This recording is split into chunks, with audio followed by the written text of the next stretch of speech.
Hey guys, I wanted to talk about an embarrassing stereotype that was even more shattered recently being in real estate.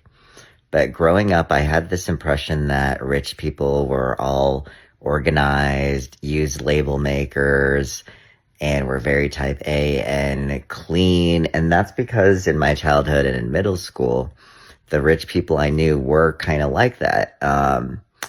And my best friend in middle school, Tim, had the most type A mom. She organized everything in those plastic containers. I loved going to their house because they had more channels, three times as many channels as I had. Everything was kind of in its place. So that was my impression of high net worth individuals.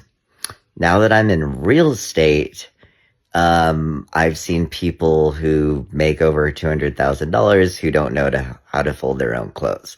I've seen people coming from generational wealth that stuff their closets full of junk.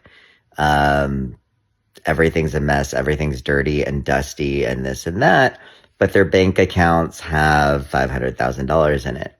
So real estate has really shattered my stereotypes when it comes to people with assets and who earn a lot of money. So I don't know if anybody else had weird stereotypes like that, but the amount of money you make, as it increases, it doesn't necessarily make you a more organized person. And for some reason, the lizard brain in me kind of thought that growing up. I thought people making over $200,000 had homes that all look like Architectural Digest. That is not the case.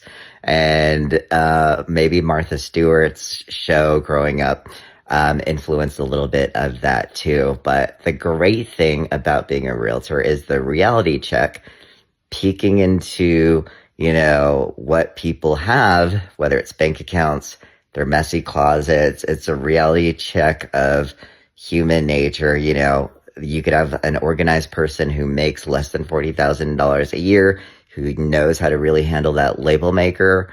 And they don't necessarily have to make $500,000 to use that label maker. As you can tell, I love label makers. I just bought one. And I always admired people who use label makers. There's just something beautiful about a label maker and just having everything so neat and tidy. I just love that. And now that it's spring, maybe I have that more on the mind.